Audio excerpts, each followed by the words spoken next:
Croatia is one of the most upcoming tourist destinations in Europe. It is located between Central and Southeast Europe on the Adriatic Sea. You get to visit some beautiful coastline, islands and some amazing UNESCO World Heritage Sites. Hi everyone, my name is Rinda. You can call me Gu and I am 10 years old. Today I will share with you some tips based on my visit to Croatia. These tips will help you plan your visit to this beautiful country. So let's start with the tips. The first one is how to reach Croatia. Croatia can be reached by air, land and water. Sadly, there are not many direct flights to Croatia. But once you reach anywhere in Europe, you can take a low budget flight to one of the airports in the country. It is also quite common for travelers to enter by road from neighbouring countries like Slovenia, Hungary and Bosnia, etc. Another option is to enter by ferry. If you are coming by sea route, in fact there are many big cruise liners that stop over at one or more islands or towns like Split or Dubrovnik en route. The second tip is about main places to visit in Croatia. Croatia has a lot of different places that one can travel to. Its capital, Zagreb, has a good amount of history, but it also has a modern feel with beautiful street art spread across the city and various festivals that keep happening. It is one of the most affordable cities in the country. Split is the second largest city of Croatia. It is a coastal city, so you get to visit beautiful beaches as well.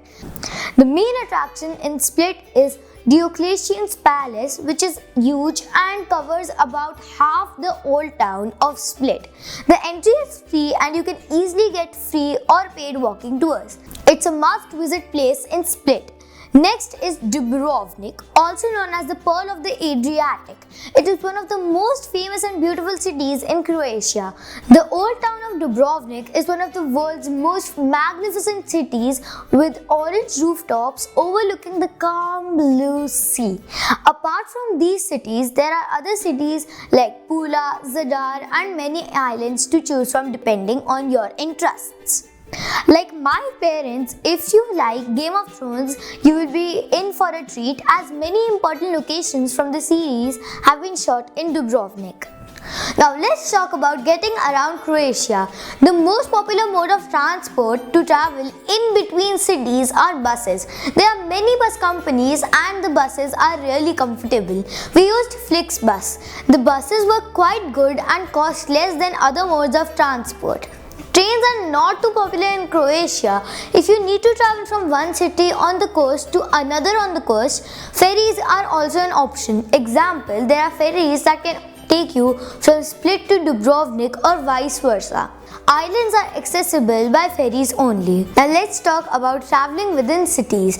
Public transport is quite good in most big cities. In Zagreb, buses and trams connect almost everything. In Split, there are buses that can take you around, but the city is so small that you would normally be walking. In Dubrovnik, the bus service is quite good and can be used for local travel. But the way Dubrovnik is designed, buses can't reach every nook and corner and you might need to walk a lot to reach your final destination. Taxi can also be used for short distances. The fourth one is currency. The currency used in Croatia is Croatian kuna. 1 euro is equal to a little more than 7 kunas. Euros are accepted at many places, but if you pay with euros, you would end up paying much more than in the local currency. Best way is to carry euros and get them exchanged in the city. Else, credit and debit cards are also accepted at most places. Zagreb, like many cities in Central or Eastern Europe, is quite cheap and you can get a lot by paying less. If you have been to Budapest, what you would spend in Zagreb would be quite comparable. On the other hand, Dubrovnik is not so pocket friendly. Expect spending equivalent to any big city in Western Europe like Amsterdam or London. And now, my favorite thing in the world, food! Croatia is heaven for seafood lovers, and you can get a variety of seafood wherever you go in Croatia. We are not seafood fans, so we did not try it much, but we did enjoy other kinds of meals. Croatian food is not world famous as such, but there are few dishes that stand out. The first one is strukli. It was my most favorite dish in Croatia. Strukli is a traditional dish made specially in Zagreb. It is a delicious pastry filled with cottage cheese and sour cream, quite similar to lasagna but more creamy and simple. There is even a restaurant in Zagreb called La Struk that serves only strukli. They serve the traditional version but also some variations with modern twists like with truffles or sweet variations with cheese and blueberry. If you are in Zagreb, you must visit La Struk. Next are truffle dishes. Truffles are widely used in Croatian meals and they add a really nice flavor to simple dishes. For example, we had this homemade pasta topped with truffles and it was finger licking good. This was at Fortic Cafe in Zagreb. You must try truffle dishes. Next is black risotto. It was one of the most famous dishes all across Croatia. It is basically risotto made with squid ink that gives the rice a black color.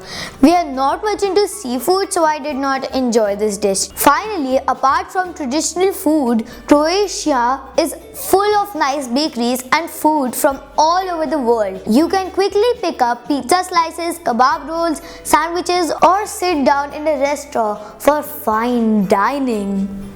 Now it's time for the bonus tip. The bonus tip is most beaches in Croatia are pebbled beaches and it becomes impossible to walk on them barefoot. Take a pair of beach shoes and you will be happy to play around comfortably. Hope this video helps you in planning for your visit. Please like, share and comment and do subscribe to my channel Vrinda's Adventures for more such videos. Bye! A little more than 7. Oh sorry, that's 9. 7 Kora. I'm right into the...